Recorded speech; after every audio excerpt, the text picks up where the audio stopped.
तो कैसे हैं आप? उम्मीद करता हूं बहुत अच्छे होंगे। वर्तमान समय में आप जानते हैं कि किस प्रकार से अनेक देश केवल आगे बढ़ने की होड़ लगी, कोई किसी से कम नहीं। क्या समझे हमें तुम, हम भी तुमसे कम नहीं, जरा लगा लो बाजी, अभी हम में बहुत दम। लोग हर कंट्री, वर्तमान समय में आप देखेंगे कि जितने भी देश हैं वो नम्रता वो खो चुके हैं अपनी। अब नम्रता खोने की वजह क्या है? क्योंकि आप अपने आप को शक्तिशाली मानते जा रहे हो। कोई ये नहीं चाह रहा है कि मैं कमज़ोर हूँ। अगर कोई आपको जवाब भी दे रहा है तो आप उसको पलट कर जवाब देते ही हैं। आज आप देखते हैं उदाहरण, इजराइल हुआ, ईरान हुआ, इराक हुआ, बांग्लादेश हुआ, पाकिस्तान हुआ। ये देश इस प्रकार से हैं ताकि अपने आप को कम नहीं समझते। अगर आपने कुछ भी देशों के सामने, और ये मूर्खता की निशानी है सर, ये आपको मूर्ख बनाया जा रहा है और मूर्ख ये देश भी है। क्योंकि अगर एक भी देश का अहित होता है, एक भी देश का विनाश होता है, तो उसमें पूरी कंट्री का विनाश होगा, पूरे वर्ल्ड का विनाश होगा।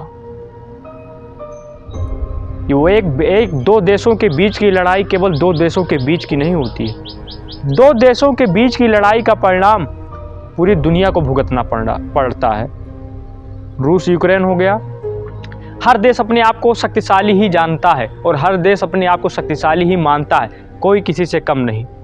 और आप जानते हैं केवल इसी वजह से आज देखते हैं तमाम देश उखड़ चुके हैं। यूक्रेन, क्या ज़रूरत थी कि रूस से आप किसी के बहकावे में आकर रूस जैसे महान देश से पंगा ले लो? वो रूस को चल दिए मारने। उनका परिणाम क्या है? यूक्रेन पूरा तबाह हो चुका है। और जिसके बल पर आपने ताकत दिखाई थी वो तो आपका साथ छोड़ दिया, तुरंत आपका साथ आपसे पीछे हट गया। और ऐसी सिचुएशन में कहूँगा कि भारत को भले लोग बताते हैं कंट्रोवर्सी है, यहाँ पर बहुत लोग हैं, कंट्रोवर्सी है होती है यहाँ पे मतलब बहुत धर्म के लोग रहते हैं। लेकिन सर, क्या देश है अपना भारत देश? सर्वधन हिताय, सभी के बारे में सोचा जाता है। और मैं महान हूँ। थॉमस एडिसन ने बताया कि अगर मैं भारत में ना पैदा होता तो मैं कभी महान वैज्ञानिक नहीं बन पाता। और भारत जैसी भूमि सर, जहाँ किसी से नफरत नहीं, हम प्रेम बांटने आए हैं और प्रेम बांट कर जाना सभी को है। लेकिन कोई व्यक्ति नर्म नहीं होना चाहता, ना कोई देश।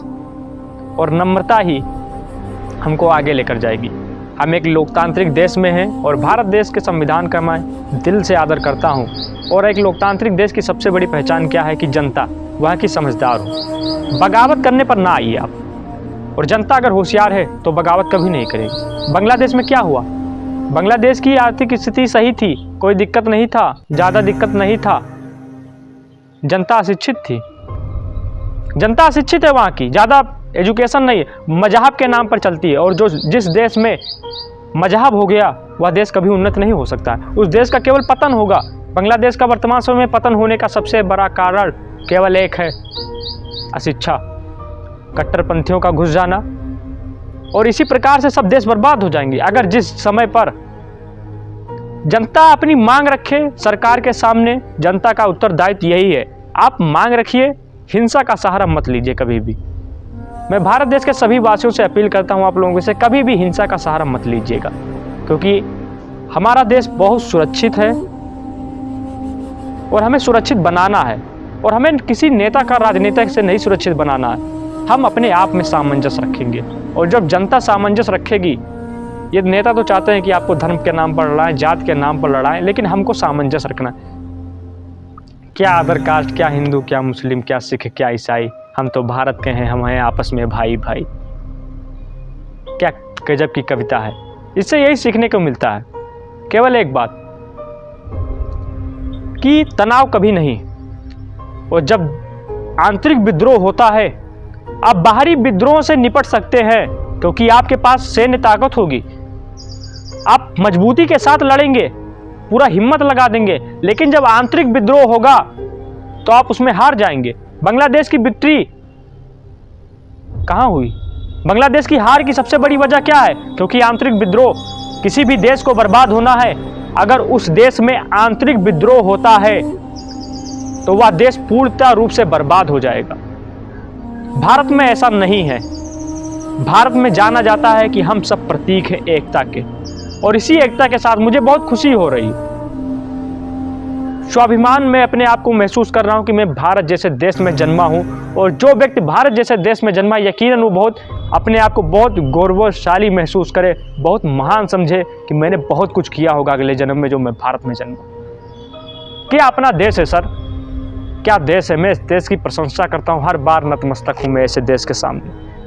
मैं अपनी विचारों को प्रस्तुत कर पा रहा हूँ, हम आपस में मिलजुल कर रह पा रहे हैं। अब वो तो अलग है कि आपको जात धर्म के नाम पर लड़ाया जा रहा है, झगड़ाया जा रहा है, ये तो बात की बात है। आप मूर्ख मत बनो, बाकायदा अपने आप को सही रखो यार। बहुत अच्छा कंट्री है और सम्मान कीजिए सर, अपने देश का हमेशा सम्मान कीजिए। हमको प्रतिज्ञा लेना है। देखिए हर देश से तनाव होता है, इसमें हमको क्या सीख लेनी है कि हम एकजुट हैं, क्योंकि सब देश यही चाहते हैं कि भारत में एकता इतनी स्थापित क्यों है, भारत में यार लोकतंत्र क्यों है। मतलब पूरे देश की निगाहें केवल भारत पर रहती है कि यार भारत अब आज तक इतना लोकतांत्रिक देश आखिर कैसे है, भारत में इतने लोग संगठित कैसे रहते हैं। सबसे बड़ी भारत की क्वालिटी यही है। जानते हैं 1857 में जब महान क्रांतिकारी उठे थे, 1857 में हमें जीत क्यों नहीं मिली थी?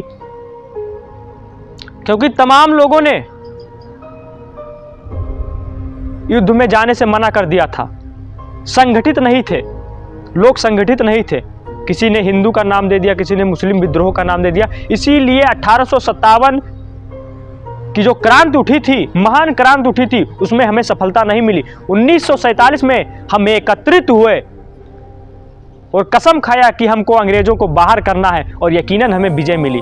और मैं यकीनन ये बताता हूं कि अगर भारत के हर व्यक्ति, हर नागरिक की यही जिम्मेदारी है, क्या हिंदू, क्या मुस्लिम, क्या सिख, क्या ईसाई, हम तो आपस में हैं भाई। ये नारे हैं सर, और बहुत अच्छे। कभी भी किसी से तनाव मत रखिएगा जीवन में, कभी भी। हम सब आपस में हैं, हम सबको जाना है, जाना तो पड़ेगा ना। तब फिर यार इसमें तनाव लें, देश के लिए लड़ें, देश के लिए मिटें, दूसरे देश के लिए मरे मिटें। हम जिस देश में जन्मे हैं ना, वही देश हमारा महान है, उसी देश की पूजा कीजिए। और यकीनन जिस व्यक्ति ने भारत में जन्म लिया है, भारत जैसी भूमि में जन्म लिया है, मैं मानता हूँ, आप अपने आप को मानिए कि हाँ मैं बहुत सौभाग्यशाली हूँ जो मैंने भारत में जन्म लिया।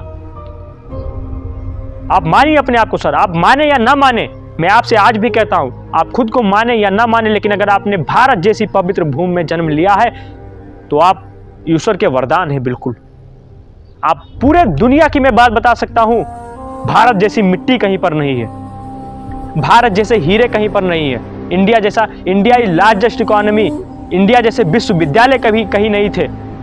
भारत क्या क्या नहीं, भारत सोने की चिड़िया था पहले, ये तो अंग्रेजों ने हमें लूट लिया क्योंकि हमारी एकता नहीं थी। और एकता को सलाम है सर, ऐसे एकत्रित रहिए, कभी भी किसी धर्म के नाम पर लड़ाई झगड़ा मत कीजिएगा, क्योंकि देख रहे हैं ना हमारे अगल बगल के देश किस प्रकार से चाह रहे हैं कि भारत टूटे। सत्यता सर, हम एकत्रित होने आए भाई, हमें एकत्रित रहना है, एकता का स्थापित करना है। जाना तुमको है इसी धरती में, इसी मिट्टी में, जाना हमको भी है। क्या मतलब है, कुछ अच्छा करके जाते हैं, अपने देश की नाम तरक्की करके जाते हैं, आओ कसम खाते हैं कि अपने देश को महान बना कर जाते हैं। अपने देश को आगे बढ़ाने के बारे में सोचिए, ना कि हिंसा, जात, धर्म। मेरी पहचान केवल एक है, मैं किसी जाति का नहीं हूँ, मैं भारतीय हूँ। मेरे बगल में कोई बैठ सकता है, मैं ऐसा नहीं हूँ मैं किसी के बगल में बैठ सकता हूँ। क्या है यार, कोई जात नहीं, मैं जात नहीं हूँ, मैं इंसान हूँ और केवल इंसान ही रहना चाहता हूँ। जात लेकर क्या करना है। आप जानते हैं रजनीश ओशो ने बताया है कि हम वैज्ञानिक साइंटिस्ट इतने तगड़े रिसर्च कर सकते हैं कि वो पता लगा सकते हैं कि आपके खून का डीएनए रिपोर्ट क्या था, आप नर थे या मादा थे, आप पुरुष थे या औरत थे या जानवर थे, आपसे हड्डी का पता लगा सकते हैं, आपके डीएनए टेस्ट का पता लगा सकते हैं, लेकिन आपकी मौत कैसे हुई ये भी पता लगा सकते हैं, लेकिन आपके धर्म का पता नहीं लगा सकते हैं कि आपका कोई धर्म था।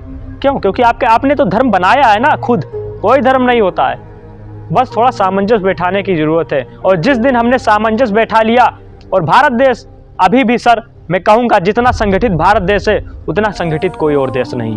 भारत की संगठितता को मैं सलाम करता हूँ और आप लोगों से यही कहूँगा, हमेशा एकत्रित रहने की कोशिश कीजिए, कभी भी हिंसा फैलाने की कोशिश ना करें सर, कभी भी, और किसी भी विद्रोही का मदद ना करें, क्योंकि जो व्यक्ति अपने देश का नहीं हो सका, जो हुआ नहीं राष्ट्र का, वो अपनी जन्म का क्या होगा। जो अपनी राष्ट्र का ना हुआ, उसका जन्म लेना बेकार है। भारत देश में भी कुछ लोग ऐसे हैं जो आंतरिक विद्रोह करना चाह रहे हैं, लेकिन हम आप लोगों से निवेदन है कि अगर आपको कहीं पर भी भड़काऊ बयान मिलता है, या कोई हो सकता है आपको पैसे का लालच दे कि तुम ये कर डालो, तुम ये कर डालो, कश्मीर मेरा है, वो उसका है, तो आपको इस रास्ते पर नहीं चलना है, क्योंकि हम भारत के लोग हैं, आपकी ही धरती है सर। और आज जिसके बल पर हम सो रहे हैं उसका सम्मान कीजिए। लोग पत्थर मारते हैं, लेकिन नहीं, ये गलत प्रक्रिया है। सम्मान कीजिए सर। हमेशा वादा करते हैं एक, हम एकत्रित रहेंगे, वादा करते हैं एक, हम भारत को और मजबूत बनाएंगे, वादा करते हैं एक और, हम भारत को उन्नतशील अवस्था पर लेकर जाएंगे, वादा करते हैं एक और, चाहे जितना कोई दम लगा ले, हम एकत्रित रहेंगे, हम एकत्रित रहेंगे। एकत्रित रहने की कसम खा लीजिए। मैं दावे के साथ कहता हूं, आने वाले समय में अगर हम ऐसे ही संगठित रह गए, अगर हमने किसी जात धर्म का सहारा नहीं लिया, तो हम दुनिया पर राज करेंगे। वो समय दूर नहीं जब हम बैठे हों विश्व के शिखर पर।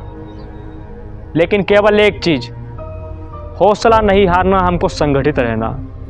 और अगर आपने संगठित छोड़ा, आपने सोचा ये इस धर्म को बन ले, इस मजहब को पकड़ लें, हे भैया इस मजहब को पकड़े हैं, मैं हिंदू हूँ, नहीं तुम मुसलमान हो, तुम सिख हो, तुम ईसाई, नो, हमारी पहचान केवल एक, मैं भारतीय हूँ दिल से, मैं शान से भारतीय हूँ। तो फिर भारतीय पर गर्व। वो लोग जातवाद बता देते हैं, बिल्कुल वो जाति, वो कास्ट। मैं तो हमेशा कहता हूँ मैं भारतीय हूँ, मैं अपने आप को बहुत खुशनसीब मानता हूँ। देख रहे हैं आप अगल बगल के देश में किस प्रकार से होता है, कोई आंतरिक विद्रोह से मर रहा है, किसी को आतंकवादी मार रहे हैं। हमको एकत्रित रहना। और जिस दिन हमारे पास बिल्कुल, अभी हम 90% संगठित हैं, अगर 10% हमने और संगठित बना लिया, भारत देश सबसे नंबर 1 शिखर पर होगा, ये गारंटी है। लेकिन एकत्रित रहना पड़ेगा। हिंसा का सहारा कभी मत लीजिएगा। हाँ, आपकी मांगे हैं, सरकार से आपको मांग मनवानी है, आप प्रस्ताव रखिए।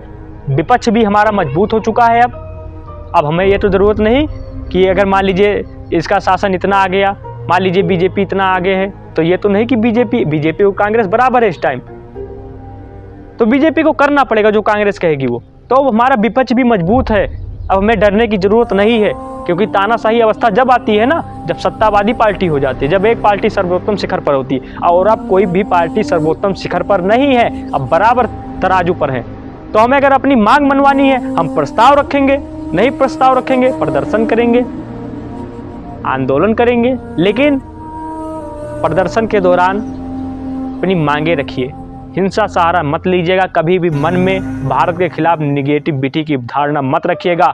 जिस देश में भारत जैसा देश आज तक दुनिया में ना कभी बना है, ना कभी बनेगा, ये याद रखिएगा आप। और ना आपको भारत जैसे व्यक्तित्व वाले जितने भी महान व्यक्ति हुए हैं, आप देख सकते हैं अपने अगल बगल के देशों में देख सकते हैं। अमेरिका हो गया, चीन हो गया, रूस हो गया, बांग्लादेश हो गया, पाकिस्तान हो गया, ये सब भारत जैसे देश की तुलना करते हैं सर।